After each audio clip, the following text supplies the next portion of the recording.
Well, hi, good afternoon. Thanks for joining us again today for the Daily Update. I'm Dougal Saunders, joined again today by the Chief Executive of the Western New South Wales Local Health District, Scott McLaughlin, and also Assistant Commissioner Jeff McKechnie, Western Region Commander for the New South Wales Police Force. I want to start off with a bit of a positive, actually, and that is around testing numbers going up ever so slightly. We've been talking a lot about testing recently, so a boost of just over 1,000 extra people yesterday on the day before. I'll talk a bit more about those numbers shortly, but around 4,800 is a little bit of a lift. We still do want more, and again, Scott and I will both be emphasising that again today. Up until 8 o'clock last night, across the Western New South Wales Local Health District, 23 new cases of COVID-19. 18 in Dubbo, 4 in the Orange local government area and 1 in Brewarrenish local government area. Far West had 5 cases, 4 at Wilcannia and 1 for Broken Hill. The health district total now is 665 and for Dubbo 506 total cases. From the 23 new cases, we know that 9 were infectious in the community and 7 of those for at least 2 days. Scott can talk a bit more about the details on links and links to known cases and clusters, and also a bit more about some sewage detection. Not really any surprises there. Most of that sewage detection over the past few days has been in communities where we have known cases anyway. As I mentioned, testing around 4,800. It's not still really enough, and compared to where we were around a week ago, it's still under half. So we are encouraging you with even the mildest of symptoms or any concern. Now, the concern can be around where you have been. Every day, in fact normally twice a day, the New South Wales Health website is updating those venues of concern. It's very hard to keep up, in one sitting. You do need to be checking a couple of times. Council, myself, the Health District, we are all posting this information again on social media, but we do ask you particularly to take an interest in this and share this information with not just your friend group, but your family group. Aunts and uncles, grandparents who may not have access to internet or aren't looking at this type of information. If you know they are regular shoppers at a certain place, for example, we need you to share that information. Bathurst is one where we're getting a bit of feedback that not enough is being really taken on board by some members of the community, thinking the cluster at the jail is where this is being limited to. Scott can talk a bit more about that, but there has been, we know, community transmission at Bathurst, so that is one area we're really calling out today to make sure you're lifting testing rates. So any mild symptoms, any concerns about where you've been, we do really want you to come forward for testing. All of our testing availability remains. Just on Wellington, Wellington has moved to the Civic Centre, but as of tomorrow, it's actually moving back to the community car park at the hospital. That's for a couple of reasons. One, just to maintain a drive-through capability there. We had moved it to the Civic Centre for an all-weather venue. We've now got a couple of tents to make sure that the staff there can keep out of the sun for one, but also dry. We are expecting some wet weather across the weekend. So as of tomorrow, I'll remind you about this, it'll be 10 till 2, drive-through clinic starting up again tomorrow at Wellington. And again, if you can make sure you do let your family and friends know that information. We do have quite a few new venues listed as of last night, places like Dubbo and Bathurst, Parks, Bree, Nyngan, all on that website that I mentioned, and there is a link to that on this Facebook post happening right now. Vaccination. It was great to have Dr Ivy Chewer here yesterday, who talked really sensibly about some of the things that are being done that we've been talking about for a while. One of the really important takeaway messages, I think, from Dr Chewer was the best vaccine for you is the one you can get right now. So the sooner you can get vaccinated, the better for you, the better for everyone in your family, the better for the entire community. AstraZeneca, importantly, the Oxford vaccine, is now absolutely recommended for the second dose within 4 to 6 weeks. So people are still worried about this 12-week limitation for AstraZeneca. That is not the case. The New South Wales Health recommendation is first dose and then second dose within 4 to 6 weeks. So please take that on board. Drive-through clinic is working really well. We've had some great success with that drive-through clinic. A link to how to book on that is on this Facebook post as well. It's a very simple process where you get a text message back with your first and second doses on a text message. So we're encouraging you to keep doing that. And of course, that's open 7 days a week at the showground. If you're trying to find out more detail about that, just do a search for Dubbo Drive-Through Vax Clinic and you'll find that. And of course, there's also the main vaccination clinic, which is at the showground as well now. You can do that through the eligibility checker, which now includes 16 to 39-year-olds, and there's a 1800 571 155 number. Make sure you're doing that. And of course, GPs. As Dr. Chua mentioned yesterday, there are many GPs around this area that have vast capability now. They've had extra doses of Pfizer delivered and they have AstraZeneca. So talk to your GP. Also talk to your pharmacists. So many pharmacists are really stepping up to the mark. We've got lots of capability within our pharmacy committee as well, our community as well. So please get online and do that. And of course, the pop-up clinics around the region have been a huge success. Starting off today at Dunedoo, we've got 3 days there at the Jubilee Hall at Dunedoo. Eugowra today, that's happening at the showground only for today. Gadoogas today only as well. Barradine's happening again today. Mudgee happening again today as well. We've got Collarenebri, Cowra and Condo starting tomorrow for a couple of days each, so that's great news. And we've got all of the details of the rest of this week and into next week available on the Western New South Wales Health District website, and there's a link to that on this post as well. Do remember to take your Medicare card if you have one, or your individual health identification number. At least make sure you've got some ID with you. Around vaccinations for Wellington, that dedicated clinic has been doing really, really great stuff. Another 174 doses of Pfizer yesterday. That's just the Pfizer. And they've done nearly 1,100 Pfizer doses now, along with AstraZeneca, which is great stuff. Today only, accepting walk-ins right now at that Wellington clinic. So if you are a resident of Wellington or 2820 postcode, you can walk in today. They've got a bit of extra capability, so they're encouraging everyone in the community to walk in today if you can. Bookings normally on 6845 5423. I've mentioned before Transport for New South Wales and Community Transport providing all of those linkages for people who are struggling to get to a vax clinic or a testing clinic. Again, a link to that service on the website and on this Facebook post. Tell your family and friends about that, and make sure if you are looking at popping to one of our pop-up clinics, you are cancelling other vaccinations bookings that you may have made. Now, I have had a few queries given Sunday's Father's Day. I'll mention that again on Sunday. But a few queries about people visiting cemeteries, particularly for Father's Day, which we know is an important time. Just want to clarify, you can visit a cemetery or a gravesite with members of your immediate family, as in your household. So only those that live with you can go with you, or one other person if you don't have members of a household with you. It's fairly clear. Your household or one other person can go. You need to wear a mask, and you need to make that as short a visit as is possible. So not large gatherings. We understand people will want to go to grave sites and cemeteries, but you need to do it sensibly with your household group and with a mask on.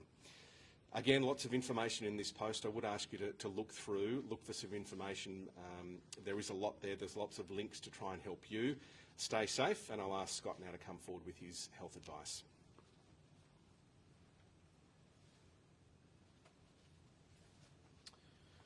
Thanks, Eagle. Good morning, everyone. Or good afternoon now. A bit of positive news. We've now seen over 15,000 people vaccinated through the ADF pop-up clinics and our vaccination hubs in recent weeks. And so thank you to everyone that's come forward, lined up and helped to get our vaccination rates up significantly. So the next big step in that, we've got some opportunities in both Bathurst and Orange coming up next week. So we'll have walk-in clinics available with ADF and other vaccination teams coming together from the whole of the community to help vaccinate the whole of the community. So at Orange, the DPI building on Prince Street starting on Monday, and at Bathurst Memorial Entertainment Centre from Monday as well. They'll both be walk-in clinics, no bookings needed, starting at 9 a.m. every morning. Both Pfizer and AstraZeneca will be available. We'll be offering that to everyone over the age of 12. So can I encourage mums, dads and families, this is also time to get your kids and the whole family vaccinated, so please don't hesitate on those opportunities and come forward for vaccination. We've seen a good increase in the last 24 hours in the testing numbers, so thank you to everyone that came forward to get tested, particularly in Dubbo and Bathurst. There were reasonable increases on the previous days. Can also say, listen, don't let the numbers determine your behaviour or how we engage around this. With the numbers of cases today Again, they're around the same number as yesterday.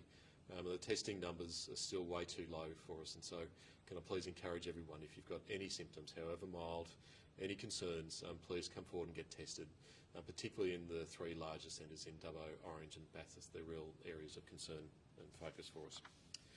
So to the case numbers, we've seen 23 cases identified to 8 p.m. yesterday. That takes our total numbers to 665. No new deaths in the last 24 hours. The cases to 8 p.m. were identified 18 at Orange, 18 at Dubbo, 4 at Orange and 1 at Brewarrina. We've got 7 cases that are known to be linked, 16 still under investigation in that total group. But disappointingly, at least 7 out of those 23 were infectious in the community. Yet again, we're still seeing too many people out in the community infectious with symptoms, knowing that they've got symptoms, either haven't been tested or aren't at home when they should be. And so, can I please urge everyone, if you've got any symptoms, however mild, please go and get tested. Don't go out into the community. Don't go to the shopping centre. Don't go and see aunties and uncles and cousins and friends. It's really time to stay at home, get tested and maintain that isolation. We've still got the same case profile as previously, a growing number of people over 70 again, so 17 people aged over 70, and so really the concern for all of our communities. Let's keep our oldies, families, aunties, uncles and parents safe through all of this. The venues of concern, again, have continued to increase. New venues of concern overnight in Bathurst, Dubbo, Brewarrina, Blaney, Nyngan and Parkes. In those communities, please look at those venues of concern. Please share them with your family, with your friends. Help people that may not have access to the internet and social media information to be aware of those venues. If you or anyone has been at those venues of concern, please come forward and get tested and follow all of the health advice around those. We know that supermarkets, big gathering places inside, are places of potential spread. And so can I please urge everyone, take all the precautions when you do go into those places. Make sure you check in with the QR codes. Wear your masks fully over your mouth and nose. Use hand hygiene, hand washing machines when you go into those facilities, and make sure you do socially distance. It's one of the most crucial things with this deadly and very infectious Delta strain. We've got no new sewage detections in the last 24 hours in places where we don't have cases. There were 9 sewage detections come back, and no surprises in those locations. The 4,800 tests that we saw in the last 24 hours was pleasing to see that increase again. We want to get that back to around the 10,000 tests a day mark, and so please, I'm urging everyone, if you've got any signs and symptoms, however mild, any concerns you might have been in contact with someone that might have had symptoms, been in a location of concern, or you're just not feeling great, then please come forward and get tested as quickly as possible. Our testing drive-throughs and other clinics will be maintained. Dougal talked about the changes to the Wellington clinic. I think that's a positive thing for Wellington to have the access to the drive-through model again. Molong today, right through the weekend, we'll have a drive-through clinic at the railway station, 10 a.m. to 2 p.m. with the sewage detection that was identified yesterday. Just back to vaccination. It really is our solution to get out of this really difficult situation we're in at the moment. It's pleasing to see so many people coming to the ADF clinics. What we do know, though, is there's a lot of GPs, the pharmacies, Aboriginal Medical Services and respiratory clinics that have all got big volumes of vaccine, both Pfizer and AstraZeneca available, and have got appointments available in a lot of those locations. So please look out for those opportunities today. Don't delay till tomorrow. Sit around and have a conversation with your family and friends about how and when you get vaccinated. If that's a household that can come and get vaccinated, then please take that opportunity and support each other through that as quickly as you can.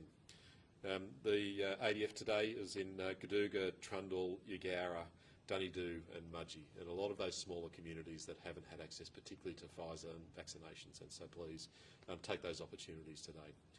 I'll hand over now to Jeff McKechnie. Thanks, Jeff.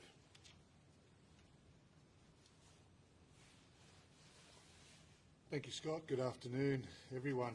Just following on from Scott's comments there at the end, we're working closely with the ADF and our AUSMAT teams in our Emergency Operations Centre here in Dubbo, and to see the professionalism of those people. Over 15,000 vaccines now delivered in the short time they've been here. The way they go about their business, it's so reassuring. And I just urge everyone to take advantage of that service. When those folks are in your town, please go along and avail yourself of that. They're doing a fantastic job. And the AUSMAP teams, in fact, are looking after some of our most vulnerable communities, going door to door in some of our isolated locations and delivering these vaccines, which is such important work, and doing a great job of it. On a policing note, again, high levels of non-compliance, if you like, across the region. 150 plus infringements issued in the last 24 hours. Around a third of those in the Arana Mid-Western Police District here in Dubbo, where we've got most of that COVID happening. Still, people coming in contact with the police obviously sick, and when we take them to the hospital, they test positive for COVID, but they're not coming forward and getting a test. I'm not sure, testing is so available everywhere, and the time limits now are greatly reduced. So please, if you feel sick, go and get tested. We'll do it, but by the time it gets to that point, who knows who that person has infected. It's putting our officers at risk, and we're okay. We're wearing all the protective equipment, we're following all the rules as police and in police stations, but other people in the community aren't as well protected. So please, if you feel ill, and these folk obviously do, but you need to go and get tested, would be good. Sadly, overnight we saw in Burke the loss of a couple of iconic buildings out there, the old town hall structure there, and Diggers on Darling, which was the old RSL club, burnt basically to the ground in a huge fire, which is a great loss for Burke at this time. Diggers was a great place to go and socialise and to eat, and the history that was contained in that old town hall, and a lot of the RSL club memorabilia was stored in there, and unfortunately it looks like most of that is gone. So certainly thinking about the people in Burke this morning. Our police, ADF staff are out there on the ground. They're working at Burke and Gaduga, two places with high numbers of COVID cases at the moment. So we've got a real focus on that, and over the next few days we'll be sending extra resources into those areas to make sure the community is feeling supported and people are receiving the help they need out there. I might leave it there and happy to take any questions this morning. Thanks, Jeff. Could anyone who has any questions raise their little digital hand? We have one from Claudia, Prime Orange. Hi there. Thanks, Jeff. Just in regard to the COVID-infected traveller that went from Dubbo to Orange via public transport, in police investigations, have you looked into whether the public transport company was following all the right protocols and doing the right checks before moving this person? Yeah, it's an interesting one. We are working with Transport in this regard. Transport, the buses have continued to operate around the region, and there's reasons for that. People do need to travel for health appointments, all sorts of things that don't have other transport available. So we are working with Transport on that, making sure that bus and that bus driver in particular, are taken care of. Look, there's some complex issues around the lady involved in that incident, so police are working through all that.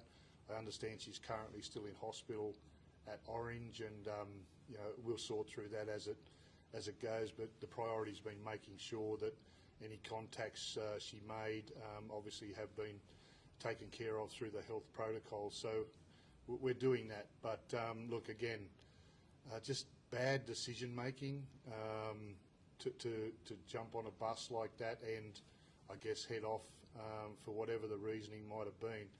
But we're seeing a fair bit of that. People making these choices to do things that really probably can wait. So, yeah, just an unfortunate one, that one. Thanks, Assistant Commissioner. Thanks, Claudia. Xanthi from ABC Western Plains. Hi, Mr. McKechnie. Just wondering what kind of percentage are you seeing each day, or I guess overall, of non-compliance orders you mentioned yesterday in terms of activity around obtaining illicit substances is a massive issue. Do you have a bit of a figure you could put on it, or a trend that you're seeing? We haven't. I haven't sort of drilled down that far, Xanthi, to give you a number, but there's certainly instances of it, particularly in Dubbo and our other locations. You know, often we understand locations, people who are supplying prohibited drugs, so police are obviously tasked to those places, and that's where we pick up people coming and going from those premises during our patrols. And, you know, obviously we know that there are a lot of illicit substance users out there. We know who those folks are, and when we stop and talk to them when they're out in contravention of the orders, you know, they're unable to provide a reasonable excuse. So the inference, obviously, that we draw, rightly or wrongly, is that they are probably out looking to satisfy a drug habit at that particular time. But we haven't sort of drilled down to a point of being able to give a percentage at this stage. Thank you. Thanks, Anthony. Emily Wheeler from the Daily Liberal. Just a quick one from me. You mentioned that you have extra resources going out to Burke and Gaduga. Are you able to elaborate a little bit on what sort of work police are doing out there? Look, it's largely about, particularly for Gaduga, just making the community feel safe up there. We've got 2 officers full-time in the town, and then we're sending extra officers up from other areas with ADF staff each day. I know Health are doing a lot of work, as Scott mentioned, up there over the next couple of days. You know, we're just making sure there's a significant presence in the town and that people feel, you know, there are people there to help them if they need it. In Burke, obviously, we've got a much more significant police presence every day, and we're just maximising that along with our ADF staff. We've got additional Aboriginal community liaison officers working with those areas as well, just to make sure we're out there capturing any issues that are bubbling away in the community, and no one's missing out on any help that they need. Thank you. Thanks, Emily. That looks like that's it for you, Jeff. Thank you very much. Thank you. If anyone has any questions for Dougal, could you raise your little digital hand now? Yeah, we've got a couple coming in. Emily from the Daily Liberal. Hi, Dougal. My question was just, I guess, more of a comment or reaction. So, I mean, Dubbo has now surpassed the 500 figure, which it's quite a shocking in-your-face figure, which none of us probably expected, sadly, to reach. Any reaction to that? And also, the Deputy Premier labelled Dubbo as, you know, the epicentre for the virus in regional and remote New South Wales, which just sort of adds to I guess, a COVID reputation at the moment that we don't really want. Thanks, Emily. Yeah, look, there's no doubt that getting over 500 is, it feels like a milestone figure for all the wrong reasons. It doesn't necessarily change the response. The response is the same. The Deputy Premier, and I think we've alluded to it here, that this is really the heartbeat of where the cases in our western region have sort of emanated from, and this will continue to be. I think the main problem at the moment, although Orange and Bathurst obviously of a fairly large concern given the size of those 2 cities as well, but The reality is we keep asking for the same type of scenario, and that is for more people to get tested and for more people to get vaccinated. So numbers, I think, will continue to emulate what they have been at for the past few days. Every day we're somewhere between 20 and 50 in Dubbo and 20 and 50 for the region. That's probably likely to continue. At some point, what we need to see is a bit of a plateauing and then a reversal of that, along with vaccination rates rising. And that's exactly why Scott and I are here every day encouraging people to do that thing of getting tested and also doing the thing of getting vaccinated. So. Yeah, thank you. Thanks, Ollie from Win News. Hi, Dougal. Hope you're doing well. I just wanted to, this might be one for you, but apologies if it's more one for Scott if it is. Happy to wait for this. But, I know that we've seen a slight lift in testing numbers, but today's COVID figures are, the lowest we've seen in a week. Yet we have rising number of exposure sites. So is there any concern that, the case numbers that we're getting at the moment are more a reflection of those low testing rates than of low infection rates? Oh, look, it's possibly a combination of everything. And look, as Scott's pointed out, it's easy to look at the numbers, and I know that certainly towns always look out for whether it's Wellington or Peak Hill or Parkes or Forbes. You want to know the numbers in your town. The reality is, if you have a case in your town, expect that there's more than one case there. The testing obviously is capable of showing more things, and that's why we constantly want to see more people getting tested, because of the fact that we know it will help highlight what some of those numbers are. But look, the continual upgrading and updating of our venues of concern is something we really want people to take notice of, and hopefully that will encourage more people to get tested to help us again pinpoint where some of those problems are. But it is not always all about the numbers. The numbers can be a little bit deceptive, both high and low. What we know is we are in a situation which has continued now for 3 weeks. It is going to continue now for another couple of weeks at least, you would think. We need to get to a point where it plateaus, stabilises and heads the other way at the same time as vaccinating. That's what we need to happen. It's as simple as that. But without people actively doing the right thing, it's going to be hard to see that happen. Appreciate it. Thank you. Thanks. Thanks, Ollie. And Riley from the Central Western Daily. Hey, again, this is a health question, but since you brought it up earlier, I thought I'd ask you. You mentioned the AstraZeneca, basically the wait between the first jab and the second jab is actually 4 to 6 weeks around that time. I just the other day got my first AstraZeneca jab in Orange here, but was told by the nurse administering it that it was a 12-week wait.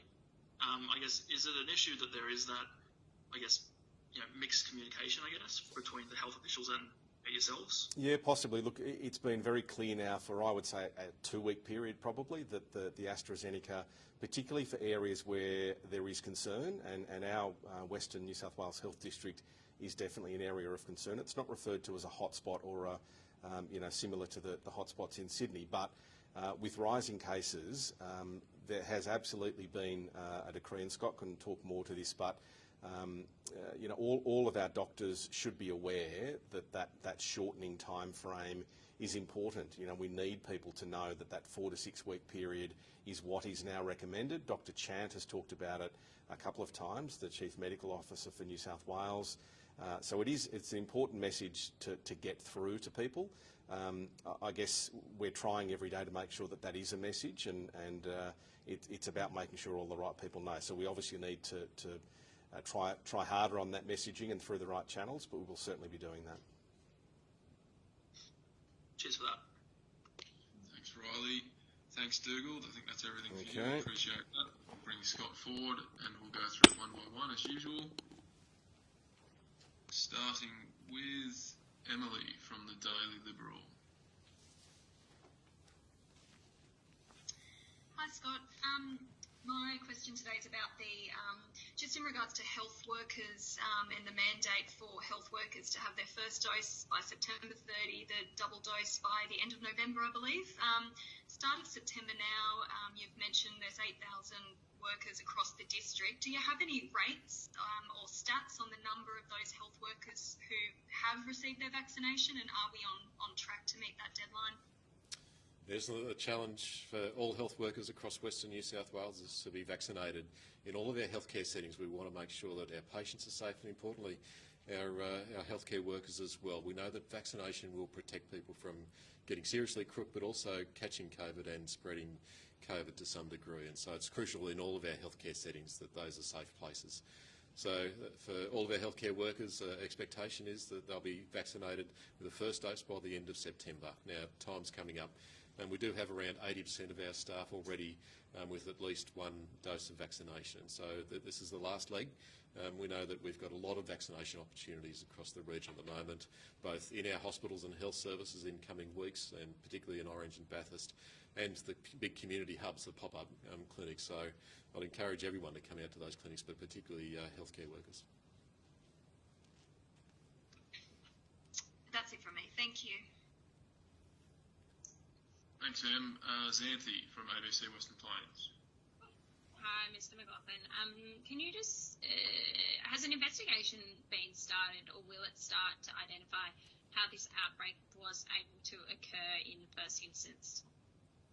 Yes, it has actually. Our public health teams, and particularly Priscilla Stanley and Dr. Jan, have been doing a lot of work to track back to where the original case came into Western New South Wales. We believe we've tracked that down to a location in Western Sydney that has the same strain of COVID-19 and the biological markers. And so we do believe that we've picked up the originating case.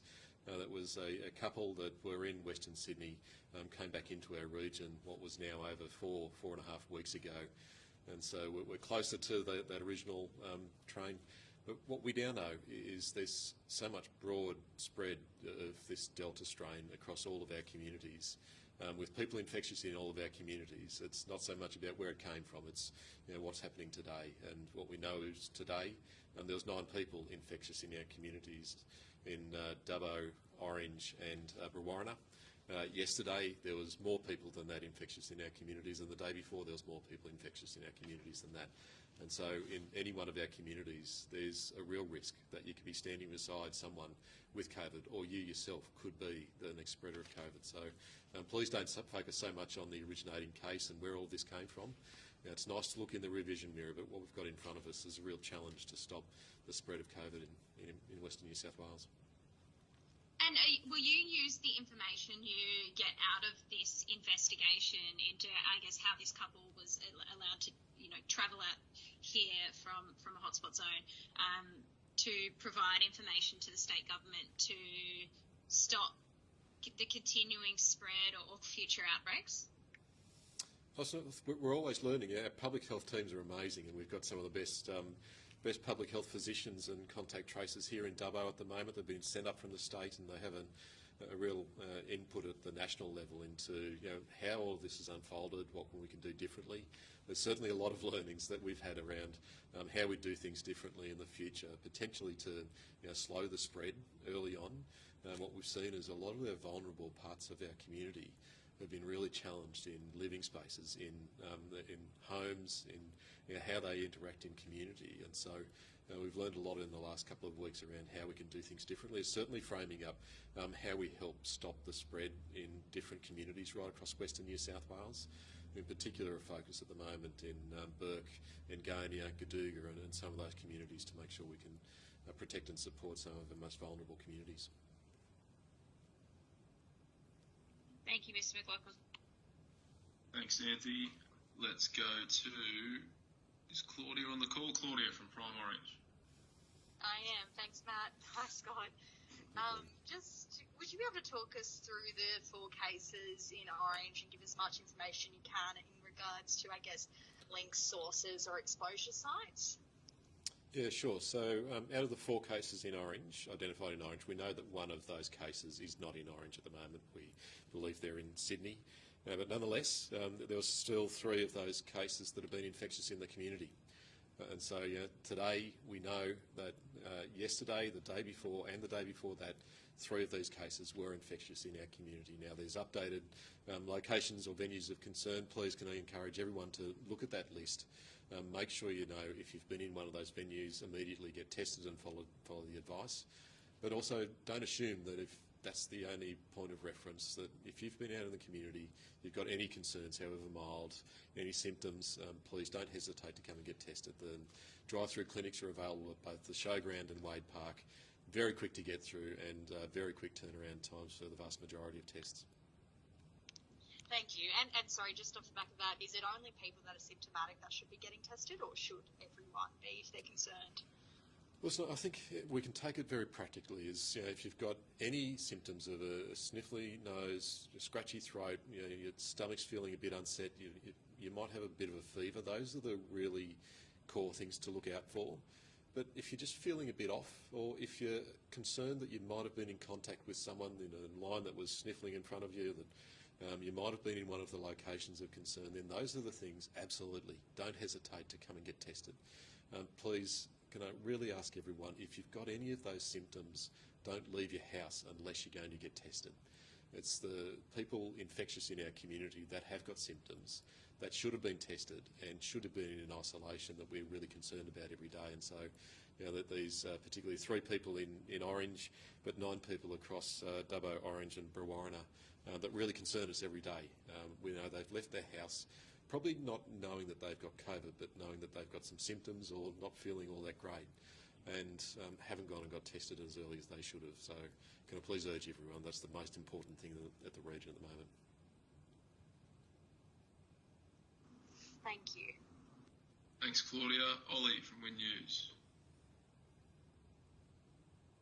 If Ollie's still on the call, I don't think she is, so let's go to Renee from the Forbes Advocate. Hi, on the ground in parks yesterday did look like there was a significant upswing in testing. Have you got any numbers? Are you happier with those? I know it was very low before. Yeah, it was low. Yesterday we saw 77 people in parks come to get tested and 49 in Forbes. Now, they're still a hell of a lot lower than what we've seen in previous weeks, and particularly 3 weeks ago when there was the risk of one person that came to the community with COVID. We saw 300 and 400 people coming out to get tested, particularly in parks, and so we see numbers of 77 people where we know we've had active cases in the community. People have been infectious in the community. Now's the time for everyone to be really vigilant about those signs and symptoms that we know what to look out for. Don't leave the house without coming to get tested if you've got any symptoms. If you've got any concerns, however mild, then please come and get tested.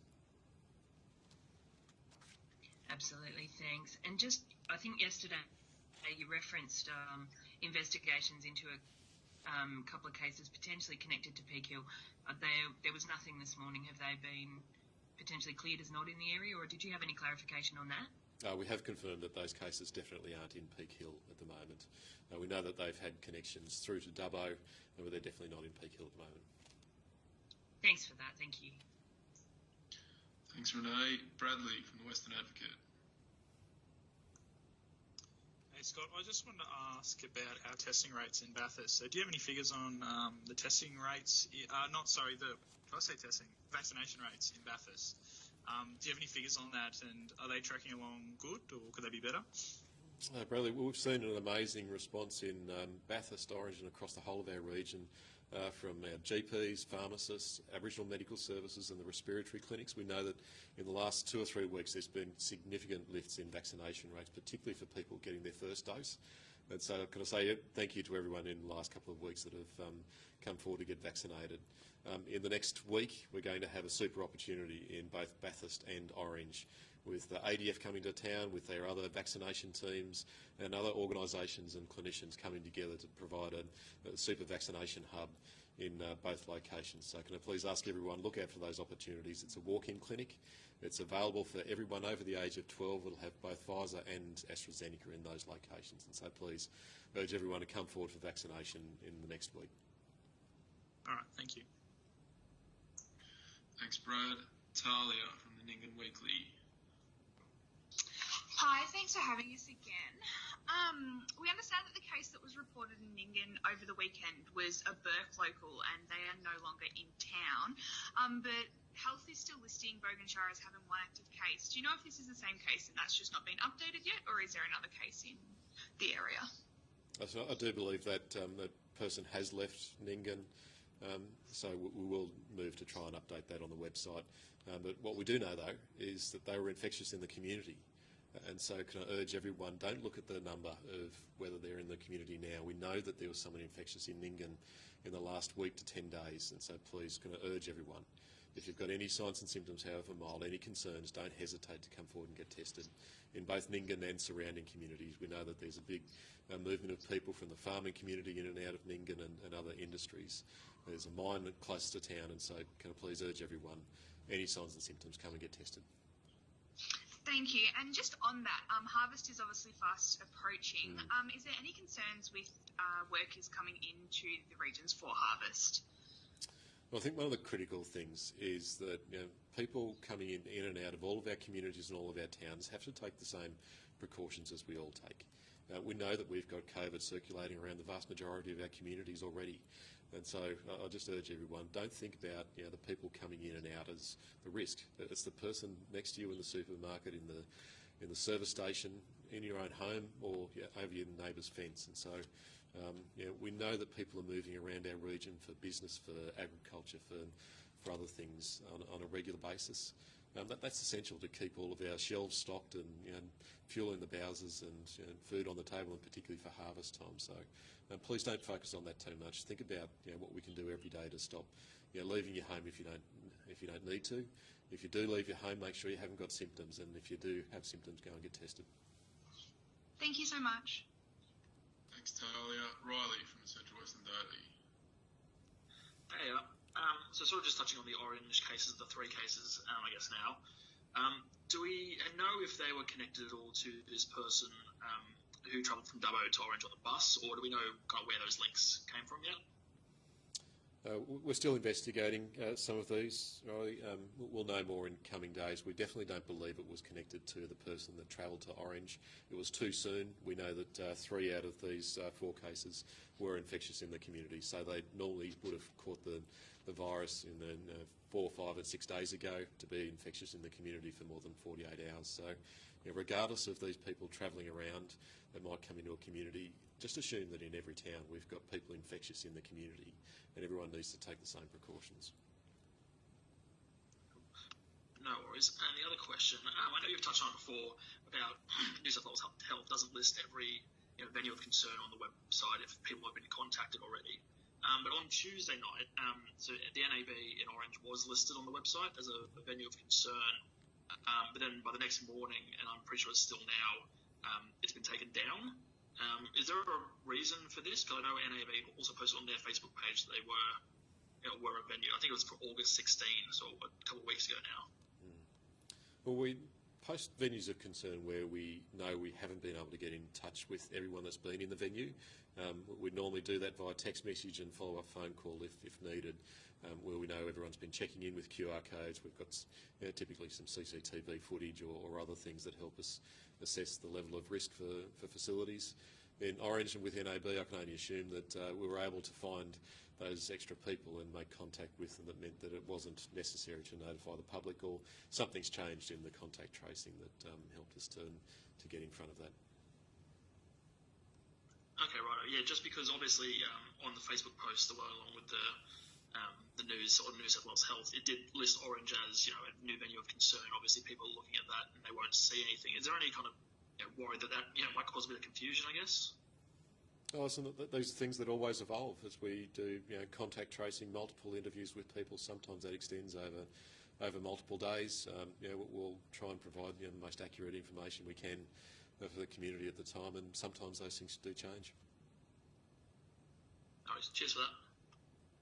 Thanks, Riley. Molly from ABC Central West.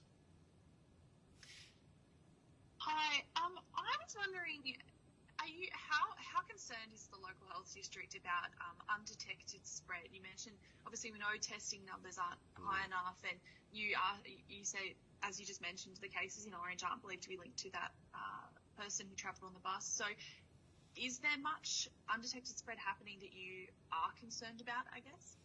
I think we need to assume, yes, there is. With the testing numbers dropping in the last week, we've seen some really low numbers of testing in the last week, and in the last 24 hours we've seen a decrease in the number of new cases identified. Now, what we do know is overnight, last night, we have seen a significant jump in those numbers, and so expect to see in coming days more numbers, but it's not so much about the numbers. What we know is there's been infectious people in a lot of our communities. The same precautions, we know what we need to do. Please don't leave your home if you don't need to. Now's the time to get in front of this. So don't let the numbers rule or change what you do every day. This is time for us to all hunker down and come together in a different way, but support each other. Not leave your house if you don't need to. If you do have symptoms, then please go and get tested.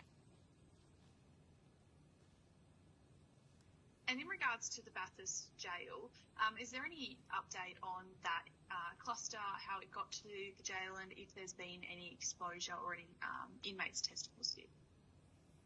As I understand, we've got a number of additional corrections officers in the last couple of days that have been identified as being positive. There's no cases, as I understand, in the current inmates. So I think Corrections Health and Corrections are doing everything they can to help manage the current issues in the jail. I know that a lot of those corrections officers have actually been infectious in our communities, and so those are the times for everyone. Please be aware, if you've got any signs and symptoms, come and get tested. Regardless of where the person's come from, where they've worked, the risk is the same for all of us. Thank you. Thanks, Molly. Oliver from the Coonamble Times. Thanks so much. Scott, first off, I know that we're trying not to focus on total numbers and active numbers so much, but I was just wondering if you could give us a quick update on the currently active cases in Burke, Warren, Walgett, Galart and Nyngan. So I haven't got active numbers, I've got total numbers. The storyline here again is it's not all about the numbers, but total numbers in Burke to date is 49, in Walgett 4, Gilgandra 5, Narromine 15, and Coonamble 2, and sorry, Brewarrina 9. Now, regardless of whether it's 2, 10 or 20, in all of those communities, we know that there's been people infectious in the community. So please don't change what you do based on whether it's 2, 10 or 50 or, as we know in Dubbo, 500. The risk is the same for all of us. Thank you for that. And the other question that I had, according to the Western New South Wales Local Health District website, Coonamble no longer has a listing for the ADF vaccination clinic that was supposed to be coming through on the 9th and 10th of September. The only reference is the clinic that was provided by Loxley Health in August, like the 24th, 25th, I believe. I was just wondering, is that because the Shire is actually doing quite well when it comes to its vaccination rates? I think it actually hit 80% just overnight, or is there another reason? Yeah, so I really want to say thank you to everyone in Coonamble and the surrounding communities and villages for coming and getting vaccinated. Between the local GPs, the Aboriginal Medical Service, the Loxley clinics and the ADF clinics, we've seen a huge increase in the numbers of people getting vaccinated, and importantly Aboriginal community as well. And so we are taking stock just to make sure that we can help people that haven't been vaccinated find opportunity. We know that there's some people that are vulnerable in our communities, haven't got transport, haven't got opportunities to come and get vaccinated as easily as others. So that's where we're starting to turn our mind and eyes to how we help people to get vaccinated that haven't had the opportunity. So we will revise some of those schedules and particularly some of the support around both primary care, the general practices and the AMSs in towns like Coonamble. Fair enough. Thanks so much for clarifying. Thanks, Oliver. And that's everyone. So I'm just going to quickly throw back to Xanthi for one final question and then we'll wrap it up. Hi, Mr. McLaughlin. Just to follow up on your investigations into the original cases, just seeking some clarification, was this was one of those people who were linked to Western Sydney, a man from Walgett, that original case? And I guess, do you know why they were in Western Sydney? So I can't give you details on exactly who it was. I don't think that's fair to the person or for any of us. We know that the spread in Sydney was always a risk for someone bringing it to our region. We saw the issues in both Blaney and Parks with truck driver. We know that there's been people moving in and out of our region. Honestly, I think it was just a matter of time until we did see some spread into our community. It's certainly concerning that the scale that it's got to. And so for all of our communities, the advice is the same. Don't think about what happened a month ago, think about what's happening today. And we know that the risk is on our doorstep now. Perfect. Thanks, Scott. That'll do us for today. I'll get the recording out as soon as we possibly can. Thanks for attending, guys. Cool. Thanks, everyone. Thank you. Cheers.